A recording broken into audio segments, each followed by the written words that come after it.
Hi, I did my solo trip to Varkala and let me tell you how I did it, where I went, what I did, how I did the bookings, and you can do it too.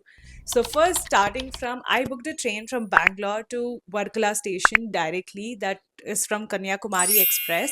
It costed me 1,500 rupees and it was an overnight journey. And it was like I had to board in the train around 9:30ish or 8:30ish, somewhere around that time, and I reached Varkala at 10:30. We did a sharing auto. Now here you have to bargain with the auto people to get the best pricing possible. But you need to know two main things about Varkala. That is, there is a North Cliff and there is a South Cliff. All right. Now North Cliff is mainly around the pricing, and stays price goes around mild to moderate. There is expensive stays, but I'm not really sure. But South Cliff has quite expensive stays. Even the cafes are expensive. I had booked my stay in Northcliffe, and even they had booked in Northcliffe. So you get more of hostels like Zostel and other hostels also. I had booked in Hope Hostel, and they had booked in Zostel. So we did a sharing auto. They reached Zostel, and then the auto dropped me to my hostel, that is Hope Hostel. When you go to Northcliffe, you have to say that helipad is the known point there, so you can tell helipad location and they'll drop you there. If you're getting your car, helipad has the parking space, so you can park there. So I checked in. Now majorly most of the hostels check-in time is around 12:30 to 2 o'clock, so I didn't wanted to waste my time, so I just kept my luggage. All the hostels offer lockers, all right. So I kept my luggage in the locker, and then I just headed to explore the cliff, which is what Varkala is mainly known for, and that's what I have seen. So I was like, cool, let me explore the cliff. So I started exploring the cliff. I just was walking around, looking at the places, and the beach looked so pretty. Dhruv and Suraj joined me, and we reached Black Sand Beach. Now, Zostel is at the other end of the cliff, and Hope is right at the starting of the north side cliff, the helipad site. So then we met at the Black Sand Beach. We explored the Black Sand Beach, but the heat was quite hitting up because it was around 11:30, 12ish. So then we decided to go and sit at a cafe since we hadn't eaten the breakfast as well, and we wanted to do brunch basically. So we had heard a lot about Darjeeling Cafe, so we thought, why not just go there? So we went to Darjeeling Cafe and it was very nice. The food was actually nice, but I have posted about this and got mixed review about the place. So I'm not really sure, but I really liked the place. And then we chilled there for like 2 hours, and then we went back to our hostel. We did the check-in process. I had booked at Hope, right? So my check-in was quite easy. It was more online. I had to just scan and upload my documents, and I got my check-in done. After that, I got my dormitory bed. It was a sharing dormitory room, mixed dormitory, so it was both for men and women. Then I got freshened up, got ready, and headed to Trippi's Life. Since my hostel was 50 meters from the helipad area, the auto station was nearby. So I got an auto, and it costed me 150 rupees to reach to Trippi's Life. So I reached Trippi's Life and watched the sunset. I did not get a seat. Yes, it's very difficult to get a seat at Trippi's Life or anywhere during sunset. So you need to make sure of your timings. What I did, smart thing was, I got a table because we were like, okay, any which way we are going to chill here. This place is very nice. It is a calm place. So I got a chair inside, I'm seating inside. Then I was watching sunset. Then I came back, and then Dhruv and Suraj, they were a little late, so they joined me later. And then let me tell you the best part of why you have to wait and just get the seat that you're getting. So then most of the people leave after the sunset. So we got the seat at the main area after that. So we were like, okay, let's shift. So we shifted to the main cliff side, and the view from there, even if it is night, it's so nice. You can see the ocean lights that is being put for ships, and then you see even if there is any fireworks happening, if you're in luck, not in the ocean, but if someone is doing it, we got a chance to see that. So we had our dinner. I mean, we had ordered two two dishes. One was a sandwich and one was pasta. Since pasta was recommended by one of my friend, but I didn't really much enjoy or didn't find much of a difference. But the mocha frappe. Oh my God, it was heaven. The coffee, the way, the balance of flavors, epic, delicious. All right. After that, we had to book a vehicle because we wanted to start our day early next days because we had outdoor activities planned like Jatayu, Mangrove, and all of that. So we thought, why not rent it out now because you have to start early. And since they also came only for 2 days, this was the only day that they could do activities.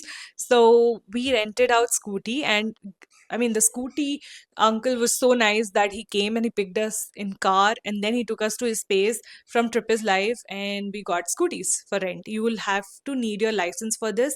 So yes, please carry your license. We started our journey early morning around 6:30ish, 7ish, since Jatayu Earth Center was around 30 kilometers from the space we were in, and we wanted to reach as early as possible. In between, we also took a stop for breakfast, and I really like the fact that they give you hot water as the first thing to drink in the morning at the hotels as well. I didn't see this anywhere else. We reached Chatai Earth Center around 9:30ish. The place opens at 10 o'clock, and we went in. The parking cost for two-wheeler was around 20 rupees, and then we had to buy two tickets. One is to enter the Chatai Earth Center, and another one is for the cable car. So we bought two tickets, one outside, and for cable car you have to go in and again collect it. So we did the cable car and we reached Jatayu. We saw how beautiful it is, and of course it has a deep history in itself. And then the museum itself was closed because of some construction work, or I'm not sure what work was going on, but it was closed and we couldn't see that, unfortunately. And later the heat wave started hitting because it was around 11:30ish, I would say, and it was about to reach 12, and there were not much people at that time. But when we got down, we got to see basically so many people coming in, and I was like, dude, I don't know how you would do it because it is on the top and the sun is right on your head. um any which way, there is also a temple at Jatayu. Do check that out as well. And after that we left from there. We thought, why not explore Kapil Beach, which was again on the other end. I don't know why we decided to do at extremes, but we went there, and it was nice to see. Honestly, like I was at the border end, and one side it was the lake, and another side it was the beach. There was no shade, nothing at all. So we were like, okay, let's just leave from here, and then we'll head to Mangrove. So we wanted to do kayaking, so we thought let's go to Mangrove. So we had lunch at one of the place. I don't really remember the place name, but it was very nice food.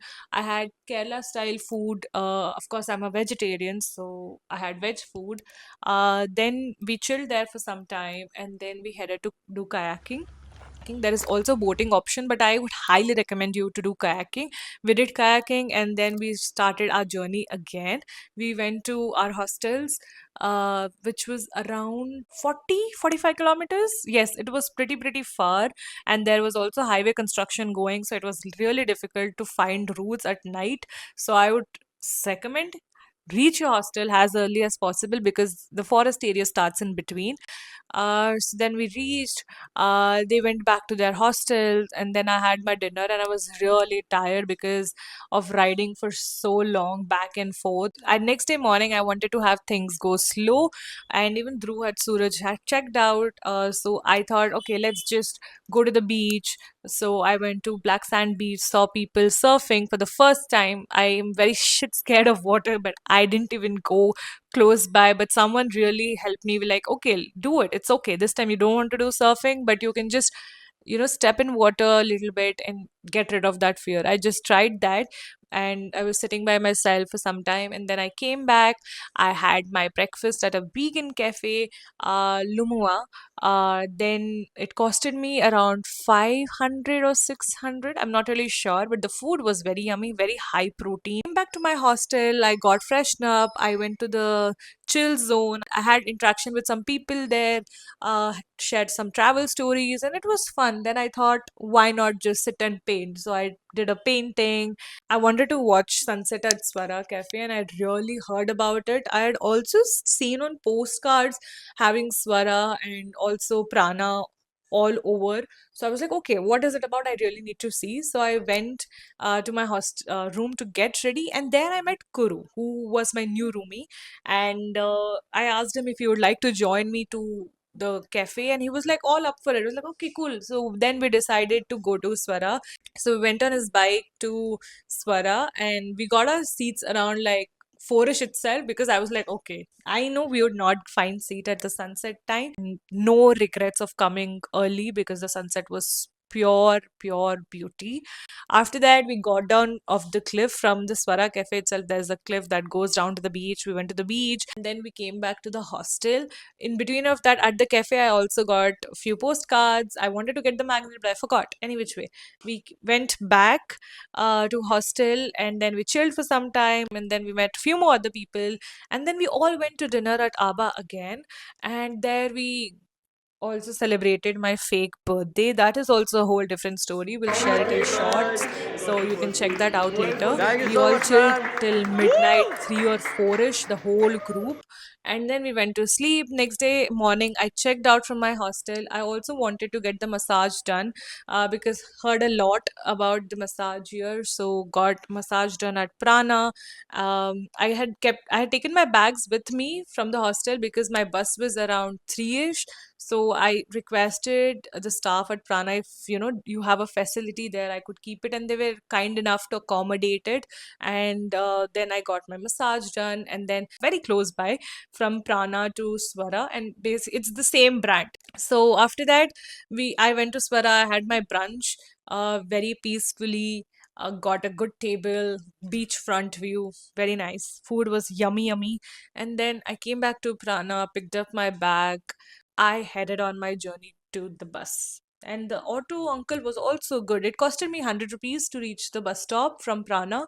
Terrible journey to Bangalore by the bus, because I motion sickness, and it was terrible. There are a lot of things I have mentioned more in the caption, with the details of the renting scooty, the pricing, what time you have to go to. So you can do check that out as well. And I've also added the details of in short clips of places you can explore, and more if you want to know in short, in the caption, the links. But anyway, which way, this is my first YouTube video after a very long time. If you like it, do like it, and do hit the subscription button. I will be exploring more places soon, so I'll be adding that on YouTube. So do stay tuned, and don't forget to subscribe. All right, I hope this video helped you. Bye bye.